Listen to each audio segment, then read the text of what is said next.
Hey everyone, thanks for being with us on First and Pod. Danny Parkins, Andrew Fillipponi. Happy New Year. Happy birthday, Pony. Thanks, Danny. My wife doesn't know I'm doing this right now, so there's probably a 75% chance that I'm going to get an angry text or phone call in the middle of this podcast because I was just banking on her going to bed and me just staying up to watch games. And But she's gonna hear my these. She's gonna hear these takes, and she's really. well, You're she says I'm warning. too loud when I do the show. Do I? I mean, this is my normal speaking voice. Do you think I project too loudly on this? Well, you're not in a soundproof radio studio. You're at home with a newborn child. But that doesn't say well about our walls if I'm downstairs and she is upstairs and not even directly above me and she can hear me. I don't scream when this isn't a rant show. We don't yell at each other. This isn't debate television. This is just two guys chopping it up. We don't get really that No, I know animated. it doesn't speak. It doesn't speak well to your walls, but it does speak well to your projection and your baritone. So you got a presence about you, I even in your guess. normal speaking voice.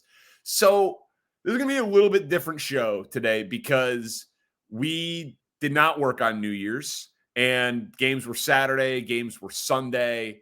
We're doing this on Tuesday night. You'll be listening to this Wednesday. We hope. We appreciate you. Subscribe, rate, review. But it felt a little weird to do every game when it was so many days ago. And then we are going to do a Thursday pod because so much is up for grabs in week 18. So we figured we'd go through some of the biggest like macro stories that came out of week 17 and kind of set the table, if you will. So we could begin here, Pony. Are you still convinced that the Niners are the clear-cut best team in the NFL? No, because of the last word that you put in that question, NFL. They lost to Baltimore, who then went out and beat the tar out of Miami. So no, they can't be the clear-cut best team. They can be the clear-cut best team in the NFC based on how things have unfolded in that conference. But no, I know that the odds still have them as the favorites to win the Super Bowl. But I would be, as much as I've been skeptical of Baltimore for years, I'm not doing that right now. I'm not going to say they beat them head to head and they did it in San Francisco. I'm going to give them the nod. I have to. And everyone else should too, by the way. Yeah, so like we are gamblers. There's no 49ers injury caveat on the Baltimore game like there is their 3-game losing streak earlier this season. Correct. But you and I are gamblers. The odds are correct because there is no team in the NFC who, at least on paper, can do to San Francisco what Baltimore did. Philly's defense, Detroit's defense. Maybe you're a believer in Dallas, but I would be surprised if you thought that they were going to, hold them to 20 points or something like that in that matchup. So I do still feel incredibly confident that San Francisco is going to represent the NFC in the Super Bowl. And then 2 weeks to prepare, neutral field, them against Baltimore. Obviously, we saw them do it in San Francisco. I would think that the Niners would be a 3-point favorite in that game on a neutral field. So clear-cut best team in the NFL? No. Baltimore deserves to be a 1A, 1B in discussion there. But most likely to win the Super Bowl, I still think that's pretty clearly the Niners. That reminds me of what we get in odds making sometimes where teams just get their status based on what happened either years ago or months ago or even weeks ago. And like the Chiefs, for example, now they won by 8 points on Sunday against Cincinnati, but they still don't look like a dominant team. Their odds still reflect that they're one of the best teams in the NFL. They're favored by a touchdown or more when they play average teams. For I think most of, now it didn't happen in the college football playoff with the line against Michigan, but Alabama always gets that from odds makers. They always say, well, this comes up all the time. Okay, well, if If the odds makers made the college football playoff rankings, they'd have Alabama and Georgia favored against everybody. Yeah, but the games are played on the field. And if Baltimore were a 3-point underdog against San Francisco, I'd hammer them in that spot. I'd bet them because they prove that they can beat them. And I don't see how an extra week to prepare would make San Francisco better than Baltimore when I have such respect for the Ravens coaching staff. So if you ask the question, do the 49ers still deserve to be the favorites to win the Super Bowl? I might say yes because of what you said before, the way that the field breaks down, the layout of the playoffs. But if I'm power ranking teams 1 through 32 right now, I'm putting Baltimore ahead of San Francisco, and it's easy. I think that's right. I think that's where it is, right? If it's a power ranking, Baltimore deserves the respect. But if it is, there's $1 million on the ground, I get to pick it up if I pick the Super Bowl champion correctly, I would still put my money on the Niners because of the path that they have through the NFC. And can I say one more thing about, what are we going to do on Baltimore? Because I want to say something about the end of that game here in a second. Well, I want to, so yeah, that's the next thing. So if it's not San Francisco, it's Baltimore. They are locked in to the 1 seed in the AFC, just like San Francisco is locked in as the 1 seed in the NFC, and everything else is still up for grab. And we'll get into all of the permutations of that in the Thursday pod. There's a crazy amount that is still left to be determined in week 18, which is exactly what the NFL is looking for. What team would you bet on at their number? So this is not like who deserves to be the favorite. We agree that it's Baltimore, but I've got it for you right here. Baltimore is plus 135 to win the AFC. The Chiefs are plus 420. The Bills are plus 430. Miami at plus 600. And then Jacksonville 17-1. Cleveland 20-1. And then Houston, Indy, and Pittsburgh are the only other teams that you even can bet to win the AFC. If you had to make a wager right now to win the AFC, what number do you like?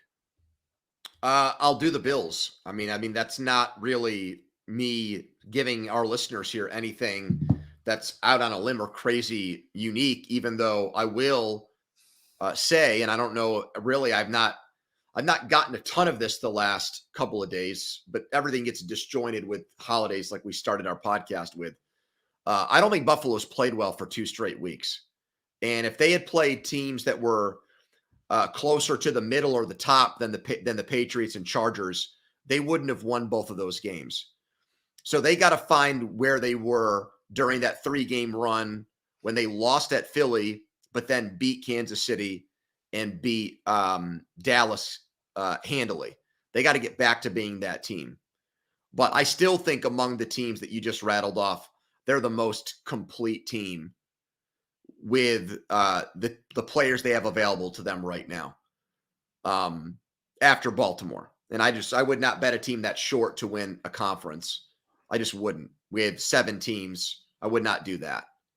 So a little bit better than 4-1 would be my choice. Yeah. So, I mean, I was looking at Buffalo and I was looking at Kansas City. And what you said in the first segment is like what you could easily accuse me of here. It has nothing to do with what they've done on the field. And that's what it obviously should be. It has nothing to do with their eye test. But there is something to Reed, Mahomes, the AFC playoffs, 5 straight years of the AFC championship game being at Arrowhead. And while I don't think that any team is scared of them, I mean, they're 3-3 in their last 6 games. Hell, they're 4-4 if you want to go back to before the bye. In their last 8, they have been straight up pedestrian. They've been bad offensively. They've been good defensively. They shoot themselves in the foot. Kelsey looks like a shell of himself. That no secondary target is emerging with any degree of consistency on their offense. They messed up the trade deadline. We've documented all of it. That's a good number for the Chiefs, man. Like that's just a good number for the best quarterback and the best coach in a wide open conference. So I think that if I had to bet a team today, I would like the idea of getting better odds on the Chiefs at this point in the season than I've been able to get on them in any of the last 6 years at this point. I was just very surprised, and I'm not just talking about our great friend Nick Wright from First Things First, I was a little It's been bit a while since Nick got a mention on this podcast. I'm happy. well, you were out last week and he got plenty. Shows you didn't go back and watch or listen. Thank you. I did it, and I was joking. It seems like he gets mentioned every show. Taken aback by the number of pundits who thought that the Chiefs had tapped into something against the Bengals. I watched the Steelers put 34 on Cincinnati. And the game before that, they put up 400 yards. So if anything, given how Cincinnati's defenses look this year, 31st in total defense, to kick 6 field goals is a disappointment. You're supposed to open up a can of whoop ass on that defense, and they still settled for kicks. And now I've got to hear about this. This is the rebuttal to what you said about Mahomes. I've got legitimate football people saying their offense has to go through Isaiah Pacheco in the playoffs. That's what's happening, though. That's what people, the film nerds are saying that they have more success offensively when they run the ball with that guy than they do doing anything else in their offense. So I'm just not buying it, Danny. I like the Browns more than I like them. I'd feel better about them. And you've been all over this whole Rams-Lions thing for weeks. The idea of Cleveland going into Baltimore in the divisional round with Flacco is just it's titillating to me. That's also good. I think it's even better. No, it's not better. Yes, it is. It's the first playoff game at Ford Field. It's the first Lions home playoff game in 30 years. The Ravens won a Super Bowl with Flacco. Exactly. No, but there's no bad blood between Flacco and the Ravens. What? He was in not the prime of his career per se, but he was in his early 30s. They drafted another quarterback in the first round and replaced him after he had won a Super Bowl there. That is absolutely a slap in the face. From Flacco's standpoint, I'm saying Ravens fans would they cheer Joe Flacco. In general, yes, they like Joe Flacco. Joe Flacco is not a guy who strikes me as like I got grudges against the Baltimore Ravens. And Lions fans feel that way about Matthew Stafford? They never won anything with him, and he won elsewhere. And so if he goes in there and wins in Detroit... Wait a minute, time out. What if the Ravens won with Lamar Jackson? But they think that they won that breakup. Will they feel that way if Cleveland goes there and wins? Yes. Okay, fine. I mean, your MVP. Lamar's about to win his second MVP, man. Okay, great. If Stafford won a Super Bowl with the Rams. If Joe Flacco wins in Baltimore to get the Browns to the AFC Championship game, they're going to burn that city down. Their fans are going to be... No, they will not. Okay. It will be more painful for Lions fans if Stafford wins in Detroit. Totally disagree with you on that. Ravens fans if Flacco wins in Baltimore. Totally disagree with you on that because Detroit looks at what they've done this year as their season's already been made. This is icing on the cake if they win a playoff game, even if it's against their old franchise quarterback. But is Flacco beating Baltimore extra painful than Miami beating Baltimore? Yes! Are you kidding me? But no, the whole thing is about how for Baltimore, they have to play up to their seed and they have to win, and Lamar has to prove it in the playoffs. Yeah, exactly. And if the guy that beats you and you stub your toe in the playoffs again and underachieve, and this guy off the couch, your old franchise quarterback, beats you, are you kidding me? But, okay, I mean, they have a banner there largely because of Flacco. They don't have anything in Detroit because of Stafford. So if Stafford also comes in with his Super Bowl ring and then wins the game that stadium. You're right. You're right. If Jordan came back to Chicago with the Wizards and beat them in the first round of the playoffs when the Bulls were like a 2 seed or something like that, it wouldn't be extra painful or anything because the guy's numbers retired and you've got 6 rings with him. You're right. I can see the argument. Come on, Danny. Joe Flacco is Michael Jordan now? Joe Flacco is a champion. And the Lions have won Bupkis. So again, Ravens fans would rather have Joe Flacco or Lamar Jackson. Hold on a second. You think that Lions fans would rather have Matthew Stafford than Jared Goff? No, what I'm saying is that the Ravens don't look at Joe Flacco leaving as them losing the breakup. Lions fans look at Matt Stafford going to the Rams and winning a Super Bowl as them losing the Okay. breakup. I don't know why this has to only be viewed through the prism of like breakup wins and losses.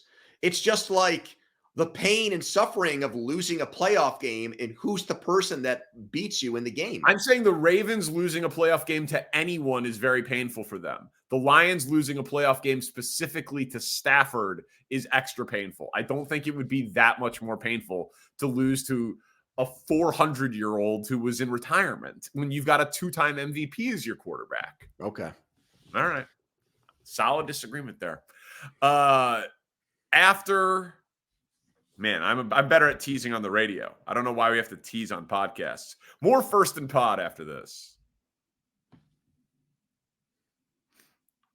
All right. Thank you for hanging out with us. Subscribe, rate, review. Seriously, write a 5-star review for First and Pod.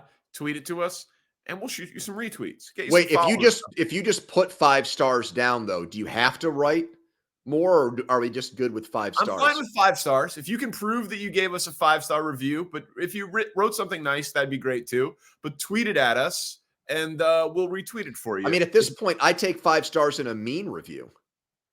Yeah, 5 stars is really what we're looking for. yeah. Actually, I'm fragile. Give me a nice review. Pony a negative review. Give the pod 5 stars. Make sure there's 5 stars regardless. Yes. Yeah, we'll give you the retweet. How crazy is it that Philly is not going to win the NFC East? Like all things being equal, assuming Sunday goes according to plan and Dallas takes care of business. Like this is a big story, little story. Where do you put this? I mean, it's massive because of where they were. I mean, it's a huge story because of where they were halfway through the season. I mean, they had the best record in the NFL. They had beaten the Dolphins. They had beaten the Eagles at home. I mean, they really, the whole season, we've said, outside of maybe 1 or 2 games, they've not looked like the team that lost in the Super Bowl last year. But they were winning games. So, and it wasn't like each game was a setup against a JV team or second tier, second division team. They played a pretty tough schedule this season. But the Arizona, when you're up 21-6 at home to a team that's in the conversation for the second pick in the draft, that's the type of deflating loss that I just wonder what the long-term damage is going to be from that, even beyond this season. Because I think that there's consequences that go, okay, so now you lose that game, you start on the road, you lose in the first round or the second round of the playoffs, you now circle back to that game is where things completely unraveled. What kind of decisions are they going to make as a reaction to that? I think there's going to be emotional decisions that get made there because of it. I said this on the podcast last week, Danny.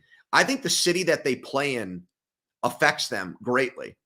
If you flipped it and they were having this type of season in Phoenix, like the way that the players comport themselves after games, the questions they get asked, the way they respond to that, the way they freak out after losses, what Sirianni has to say, the knee-jerk reactions with changing coordinators and meetings that have to happen, and A.J. Brown not wanting to talk to people. Like, to me, that's all a Philly bubble thing. Like, I know that there's obviously personnel changes and things that happened in the offseason and injuries and stuff that have affected who they are. But I do think that the Philly football culture there has beaten them down and worn them out. And I just think people have a quick trigger there, and there's an impatience in that sports town, even though they just won a Super Bowl and lost a Super Bowl last year. Yeah, well, that's the thing. Like, what a weird season coming off of, like you said, winning a Super Bowl, being in a Super Bowl, losing to the Chiefs by 3. I mean, this year they have really impressive wins. Yeah.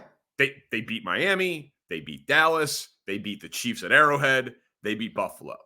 And now they've lost 4 of 5, and 3 of them are not bad, right? Losing to San Francisco, now getting blown out obviously is bad, but the caliber of the opponent.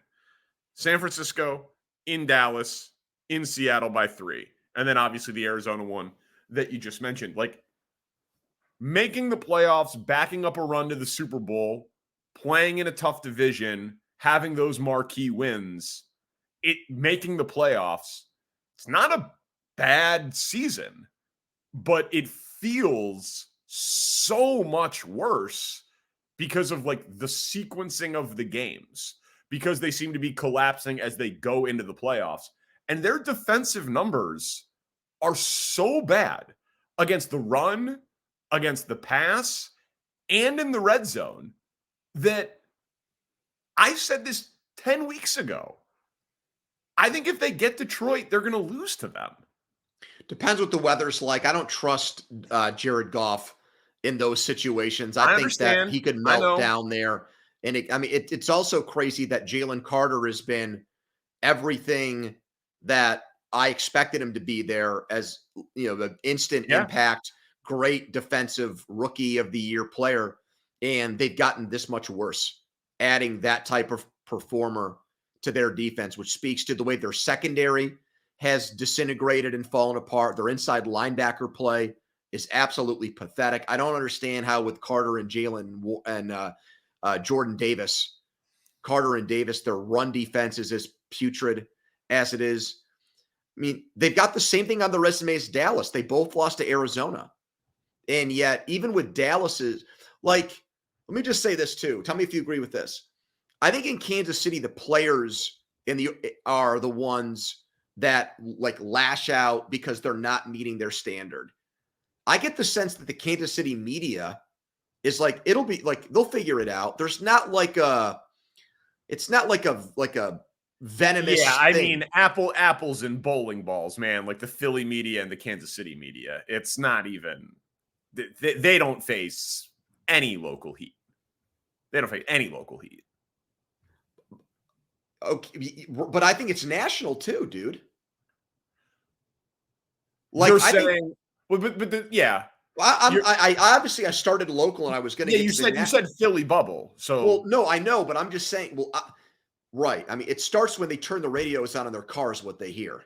And in Philadelphia, it's is Nick Sirianni got asked on WIP today, do you feel like your job's on the line? Did he really? Yes. That's awesome. I mean, that is awesome. But I think that happens maybe in one or two other places in America. But I'm not even sure that would happen in Boston and New York. Yeah, I think there's 3 cities, and you mentioned the 3, and then Chicago's the captain of everybody else. But I always say we're a big, nice city. We are not like Philly, Boston, and New York. We're big media, but it's not particularly cutthroat like that.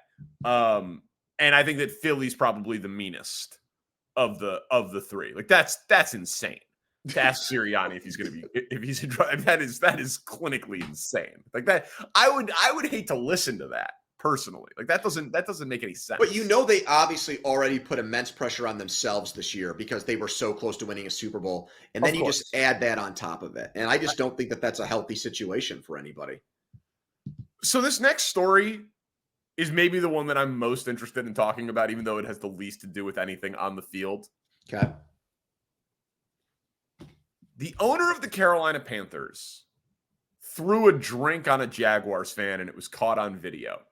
And he was fined $300,000. Is that enough?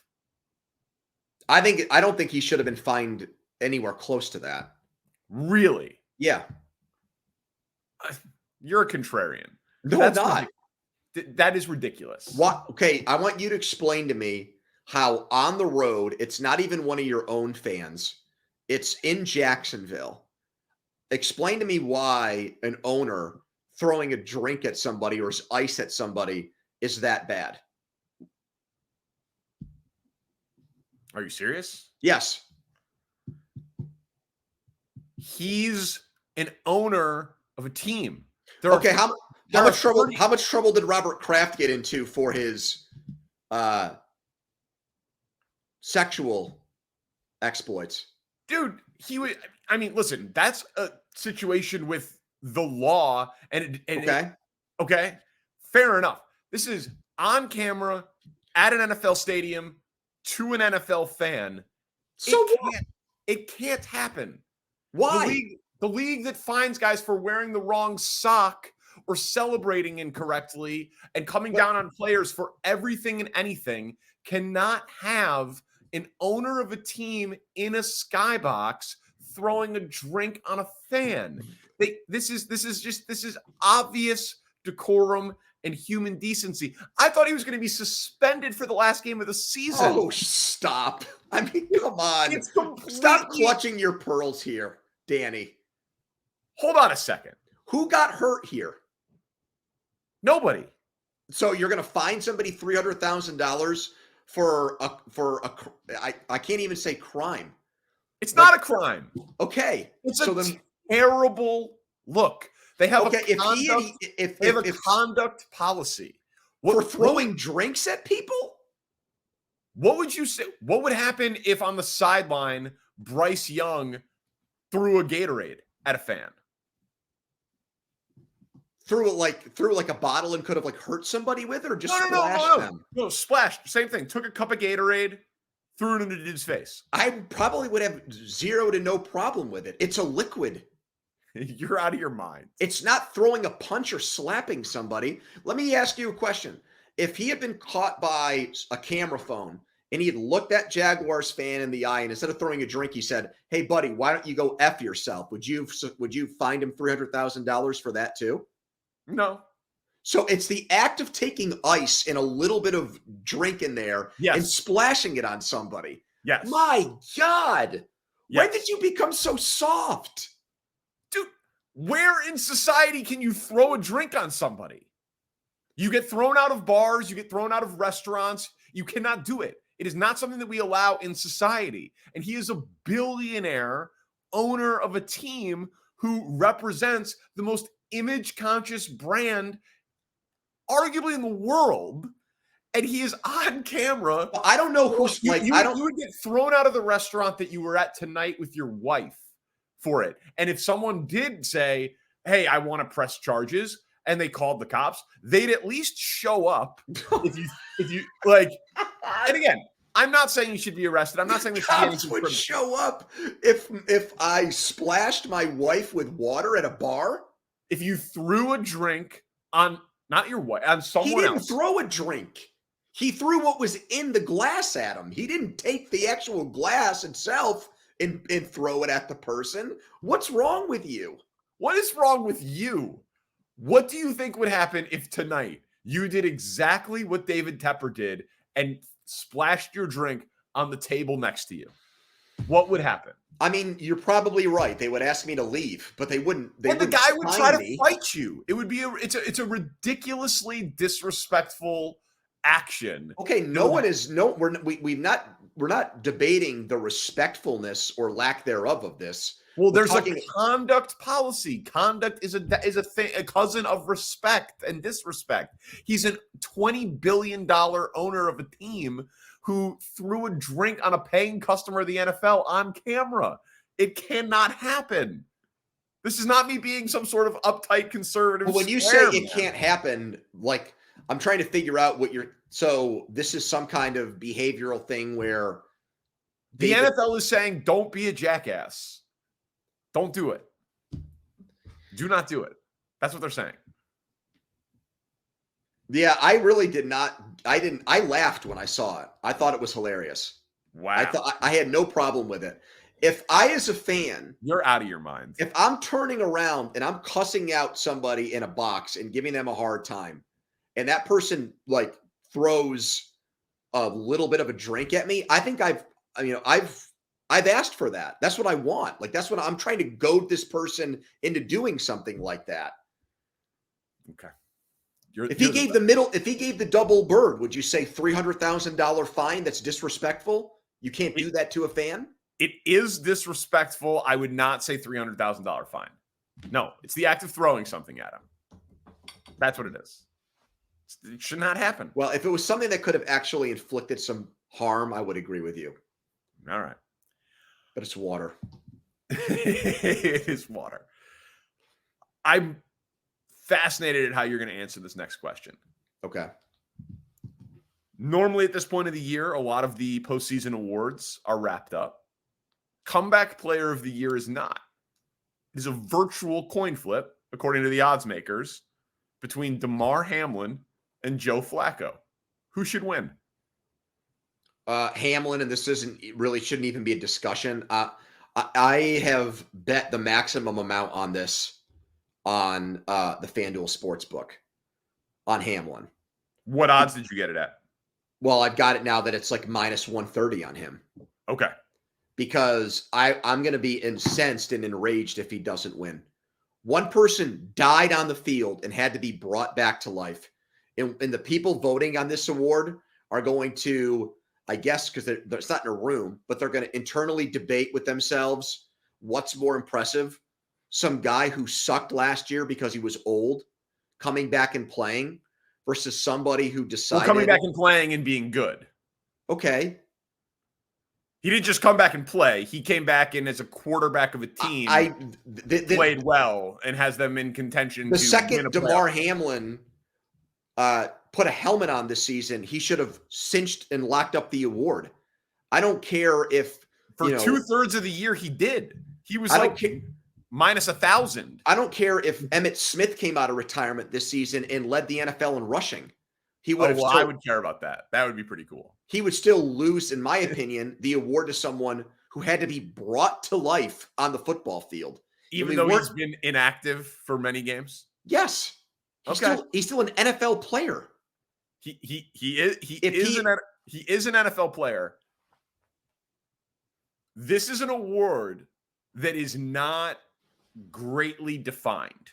Of course, I know. That's why we have this debate right now, because it's just, what are you coming back from? Is it a career-threatening injury? Is it just Geno Smith's story where no one gave him a shot for 10 years? Right. Are you coming back from injury? Are you coming back from being bad? Are you coming back from scandal and controversy? Are you coming out of retirement?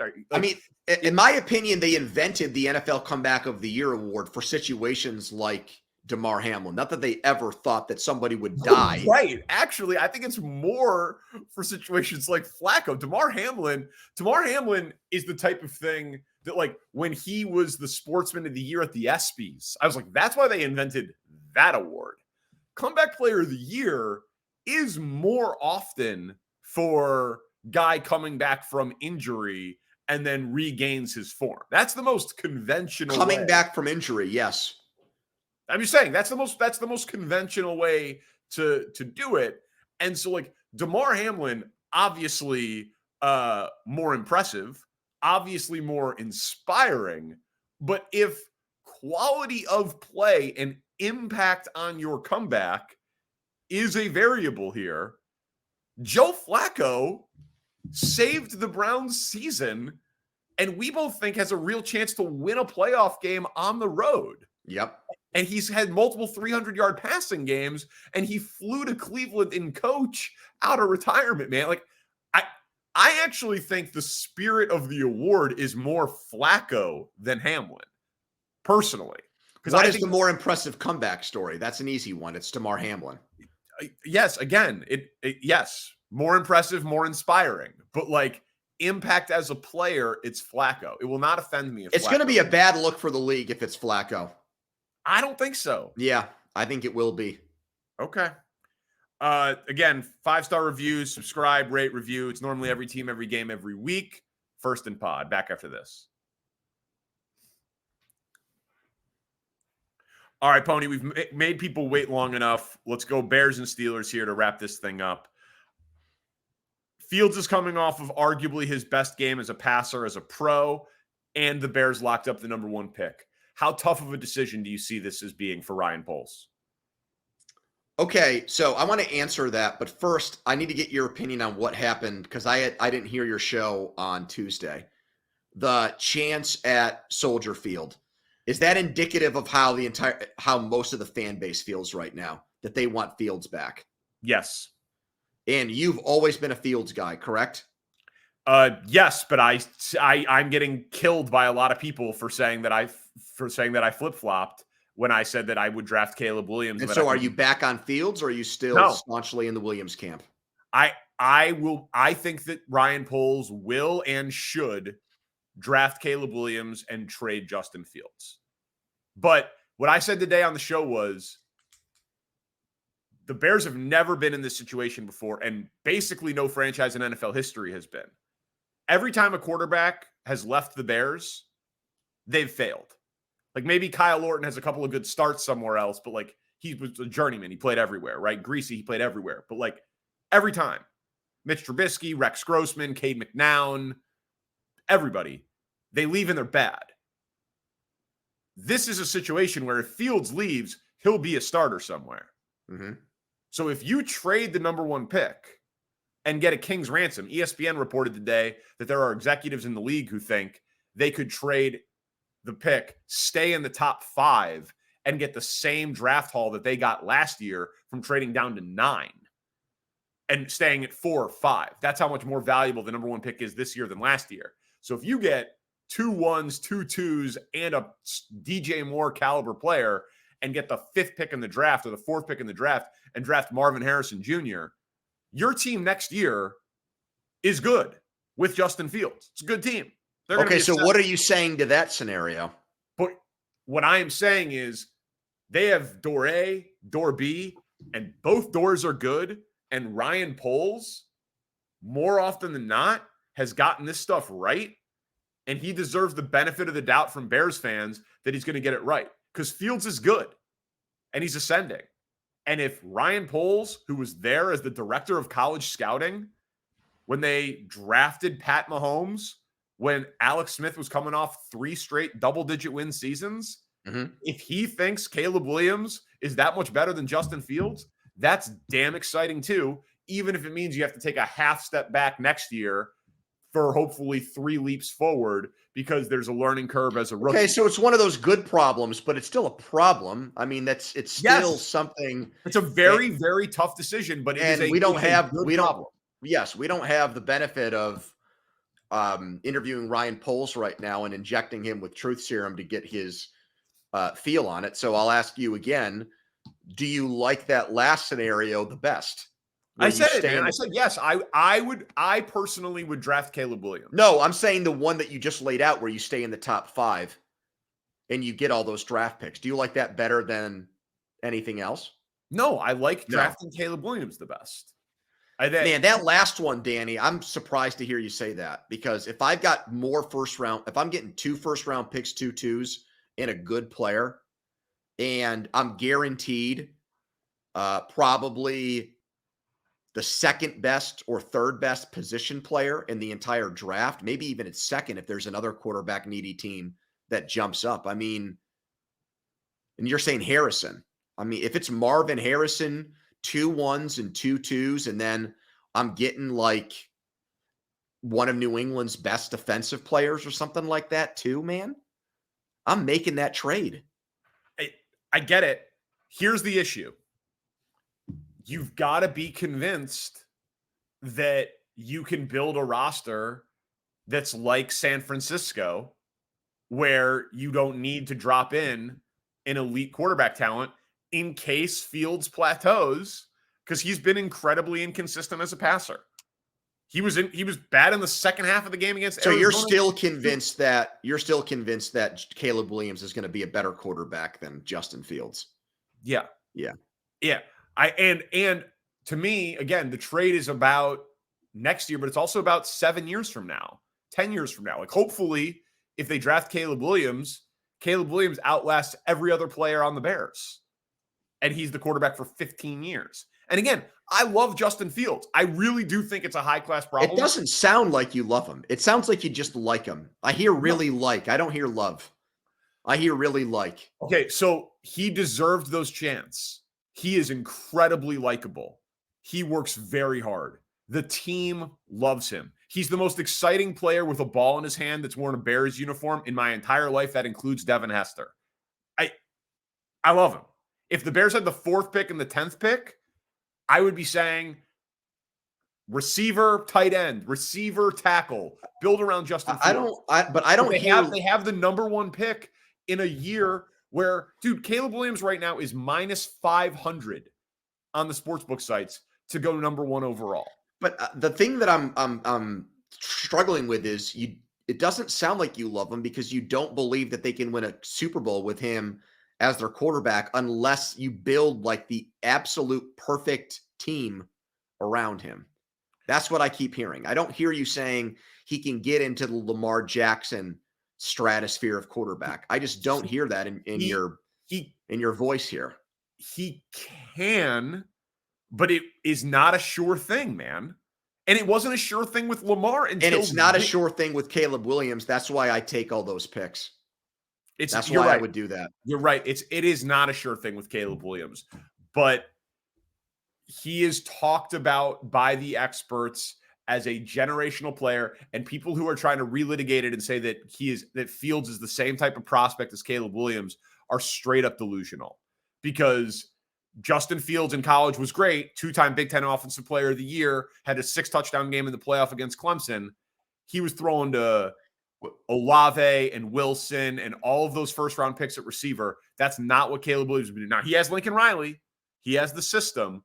But I do think that Caleb is a better prospect than Justin Fields. Do you think he's a better prospect than Trevor Lawrence?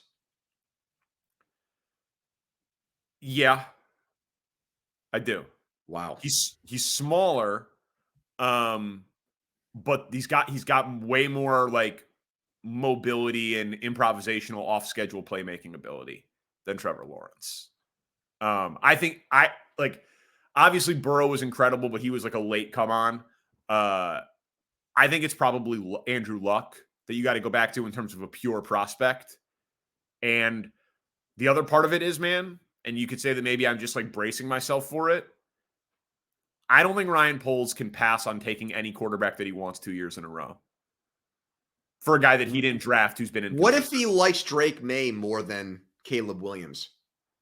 Well, then you've got to be really good at your job. I mean, in a way, I know it's not 1 versus 2 and everything else that's into it, but liking Mahomes more than Deshaun Watson, I think was similar to that. I mean, I think most football people would have told you that Watson was the better prospect. I mean, a lot of draft people, yeah. Sure, it was that 10 versus 12. I don't know, but my point is like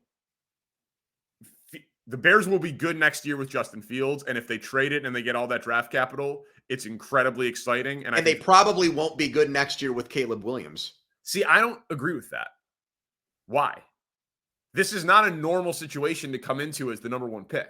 You'll have a top 10 pick this year, which you'd probably take a receiver with, opposite DJ Moore, with a very good right tackle, a very good left guard, a pretty good left tackle, a good tight end, and a ton of money in free agency.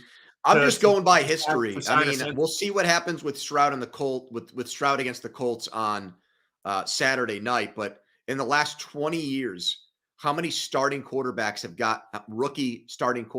have gotten their teams to the playoffs? You could probably count them on one hand. Russell Wilson, RG3, Andrew Luck, Ben Roethlisberger, Joe Flacco, Mark Sanchez. That might be the list right there. There might be six or seven. It's not, but most of those guys, and I think all of those guys, Ryan, certainly number one picks. It's all drafted by the team, their own pick. The Bears would be doing it with Carolina's pick. This is the number one pick going to a 7 or 8 win roster. It's not the number one pick going to a 3-win roster. Well, what if it's a new coach too? What if it's an entirely new system? It's not going to be Eberflus is back. I am pretty convinced of that. Now, offensive coordinator, we'll see. But this conversation illustrates how tough of a decision is. It is a very, very, very tough decision for Ryan Poles. All right, last thing, and we're going longer than I expected to. Can you explain to our audience what happened in Pittsburgh and what happened with this reporting and how the hell Kenny Pickett for like 48 hours was a villain? I genuinely am confused. Sure. So I think what happened last week, at the start of last week, was the Steelers wanted to start Mason Rudolph against Seattle, but they didn't want it to come off like Kenny Pickett had been benched. So I think Mike Tomlin's original plan was Pickett isn't healthy or hasn't been cleared yet to play. So when I first meet with the media, I'm going to say Mason Rudolph is the starting quarterback unless Kenny Pickett is cleared to play. Then at practice, I think it became obvious that it was a coach's decision that it was going to be Rudolph over Pickett. And initially, I don't think Kenny Pickett was thrilled with that. Anybody that saw his media Q&A with reporters in the middle of last week saw a guy that did a very bad job of being diplomatic and masking his true feelings on what had happened. It was like, Drew Bledsoe when he found out that Tom Brady was going to be the quarterback once he was back from his injury, like that kind of thing. And so what I think happened, just from talking to people, is that I don't think Kenny felt right being the backup quarterback or the emergency quarterback in Seattle. Whether that's he was embarrassed by it, whether he was angered by it, whether, he still wasn't completely 100% healthy. For whatever reason, given everything that went on, he didn't want to be the backup quarterback for that game. And I think Tomlin and the Steelers supported him on that, or at least understood that. And whether they thought that. But then he came out and said that all was ridiculous. Well, because it was the reporting of it came across as like he said to them, "I'm above being the backup quarterback." I think he might. Did someone get it wrong in the reporting? I think they got that part of it wrong. Yes. Okay. Look. Do I think it's possible that he feels that way? Yeah. But do I think that he actually sat in Mike Tomlin's office and said, "I refuse to be the backup quarterback. I'm better than that"? Absolutely not. Is he still popular in Pittsburgh, Pickett? Depends who you talk to. I think with Pitt college football fans, he is, because that is the part of this that makes any discussion about him as a player difficult, because the bias of the people talking about him come through. If you're a diehard Pitt college football fan, you're blindly loyal to the guy and you're supportive of him to the hilt.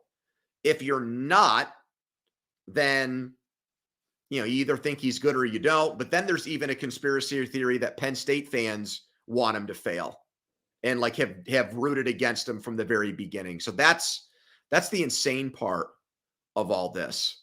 So look, I think that I think the whole way the Steelers handled this allowed for this to happen. What I really think, Danny, they planned on, I think Tomlin and Kenny looked at this like, all right, you don't want to be the backup. You don't want to be the emergency third quarterback. You think that that's whatever. You don't have to be. We'll still pretend like you're hurt, and we'll start Mason Rudolph in Seattle. And then depending how that game goes, you'll probably be back as the starting quarterback against Baltimore. And there's no controversy. There's no polarizing part of this. Mason will go there and play an average game or falter, and you'll be right back in. Well, he didn't. So that's why now they can't use the injury card as an excuse for him. He's completely healthy. He's past the 4-week window with this high ankle sprain surgery. And now it's a complete coach's decision. And a guy that they used the 20th pick on in the draft in 2022 has been benched in a playoff game for them. Yeah. The biggest game of their season. So yeah, I missed some of the local reporting on it and then saw the presser, and I was like, this is very strange and a very, very quick fall for the local folk hero that is Kenny Pickett. So Mason Rudolph is starting Sunday. Yes, and has my full support. Okay, wow. And backing. Man, so you and Kenny are on the outs. We're taking a break. Yeah, I think he needs. I understand. Yeah, I understand. I think he's going to need to learn something from this. He's got to have a big chip on his shoulder in the offseason and make himself a lot better. Well, listen, man, happy birthday. Did you get an angry text or call? What do you your mean? wife? From No, your I did wife? not. Oh, during this, no, I did not. No, not at any time. I know you get angry texts and calls all the time. But listen, happy birthday, and thank you to Spencer Ray, our Thank you, producer. Danny.